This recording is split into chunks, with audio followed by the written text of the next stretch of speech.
Free Excel tutorial में आपका स्वागत है। मैं हूं आपका दोस्त योगेश सराठे। तो चलिए शुरू करते हैं आज का वीडियो। इस सेशन का ये पार्ट 7 है। यदि आपने इससे पहले के जो पार्ट 6 हो चुके हैं, यदि आपने नहीं देखे तो आई बटन में इसका लिंक दिया हुआ है, तो आप वहां जाके इसे देख सकते हैं। आज की वीडियो में हम सीखेंगे एमएस एक्सेल 2016 के अंतर्गत अलाइनमेंट ब्लॉक में टेक्स्ट अलाइन करना और इंडेंट ऑप्शन का उपयोग करना, ओरिएंटेशन ऑप्शन का उपयोग करना। ठीक है दोस्तों, आगे बढ़ते हैं। चलते हैं अपने कंप्यूटर के स्क्रीन पे। जैसा कि आपको दिया गया है एक डेटा है, हमें जो डेटा है उसको अलाइन करना है।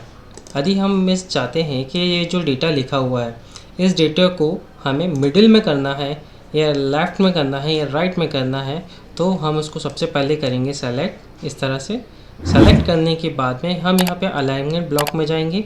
अलाइनमेंट ब्लॉक में जाने के बाद में हम यहाँ पे चूज़ करेंगे मिडिल, फिर लेफ़्ट राइट, जैसा भी हम चाहें तो उसको कर सकते हैं। जैसे मैं इसको मिडिल करना चाहता हूँ तो देखिए मिडिल हो गया है। ठीक है, अब हम डेटा को देखते हैं तो ये मिडिल में तो आ गया है। ठीक है, ये वर्टिकल में मिडिल में आ गया है, लेकिन हॉरिजॉन्टल में मिडिल में नहीं आया है। ठीक है, यानी कि इस तरह से मिडिल में आ गया है, इस तरह से नहीं आया। तो अब हम क्या करेंगे, तो हम इसको करेंगे, पहले पूरा डाटा को सेलेक्ट करेंगे।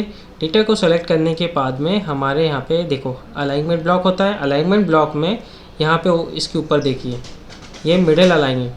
ठीक है, इसको जैसे क्लिक करेंगे देखिए आपका डेटा प्रॉपर अब अच्छा दिखने लगा है। तो इस तरह से हम इसको हॉरिजॉन्टल और वर्टिकल उसको मिडिल कर सकते हैं, या लेफ़्ट राइट हम जैसा चाहें यूज़ कर सकते हैं। तो इस तरह से अलाइन कर सकते हैं। ठीक है दोस्तों, अब आगे बढ़ते हैं। हम चाहते हैं कि जो इंडेंट लिखा रहता है, जैसे मान लीजिए मैं यहाँ पे अब एक लाइन लिख देता हूँ अप्रूव। ठीक है, ये ठीक है, अब मैंने यहाँ पे लिख दिया अप्रूव बाय। ठीक है दोस्तों, अब मैंने अप्रूव बाय पे लिख दिया। अब मैं चाहता हूँ कि मेरा जो टोटल लिखा है इसके सीध में यहाँ से यहाँ तक आए। ठीक है, जो मेरा डेटा है वो यहाँ पे ना ऐसा अलग से अलग ना दिखे, उसको नीचे आके कैसे करेंगे, तो यदि आप उसको मिडिल करेंगे तो देखिए मिडिल में तो ऐसा आ रहा है। ठीक, तो आप इसका यूज़ तो कर नहीं सकते। तो आप इसको यूज़ करने के लिए क्या करेंगे, यहाँ पे जाएंगे अलाइनमेंट ब्लॉक में और यहाँ पे इंक्रीज इंडेंट पे क्लिक करेंगे। तो जैसा ये देखिए इंडेंट करते आएंगे तो देखिए इस तरह से आप इसको अपने डेटा को यहाँ पे इसको सेट कर सकते हैं। ये अपना हुआ राइट हैंड साइड पे। अब यदि आप चाहते हैं कि लेफ्ट हैंड साइड पे हो तो लेफ्ट हैंड साइड पे आप इसको डिक्रीज़ भी कर सकते हो और इंक्रीज़ भी कर सकते हैं इसी तरह से। ठीक है दोस्तों, तो इस चीज़ का हम इंडेंट का उपयोग इसलिए करते हैं।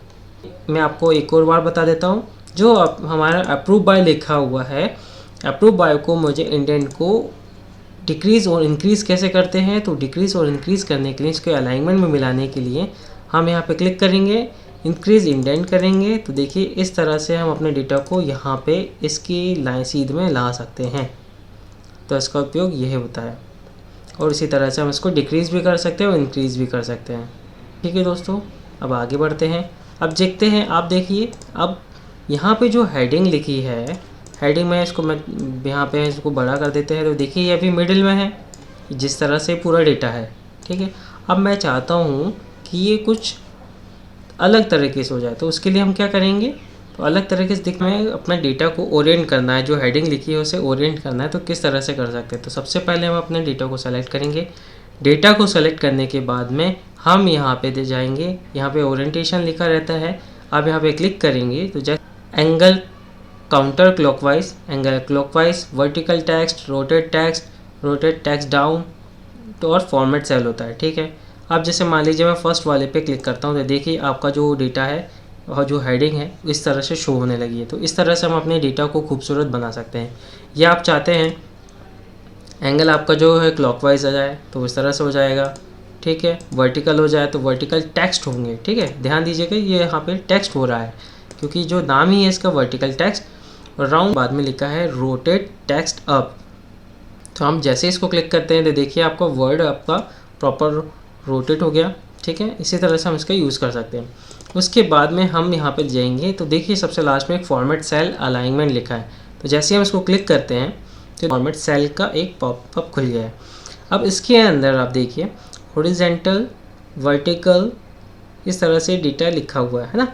डेटा को हम किस तरह से दिखा सकते हैं, ये लिखा हुआ है। तो अभी सेंटर ही क्लिक है, तो सेंटर ही क्लिक रहने के बाद में अब हम अपने डेटा को इंडेंट करना चाहते हैं। अब मान लीजिए मैं अपने टेक्स्ट को इस तरह से शो करना चाहता हूँ, तो यहाँ पे डिग्री वाला एक साइन बना रहता है। डिग्री वाले साइन को हम यहाँ से घटा और बढ़ा भी सकते हैं। ठीक है, अब मुझे चाहता हूँ कि जो डेटा है मेरा इस तरह से दिखे, तो यहाँ पे इसको सेलेक्ट करना है और उसके देन उसको ओके करना है।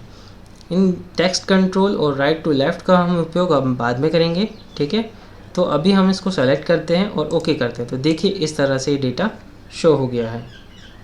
तो हम अपने डेटा को ओरिएंटेशन करके बहुत खूबसूरत बना सकते हैं, अलाइनमेंट को चेंज करके उसको डेटा को शो कर सकते हैं। यदि आपको वीडियो पसंद आए तो उसे लाइक कीजिए, सब्सक्राइब कीजिए और शेयर करना ना भूलें। हमने MX Excel 2016 के अंतर्गत हमने अलाइनमेंट ब्लॉक के अंदर सीखा टेक्स्ट अलाइनमेंट और इंडेंट ऑप्शन का उपयोग करना और ओरिएंटेशन ऑप्शन का उपयोग करना सीखा।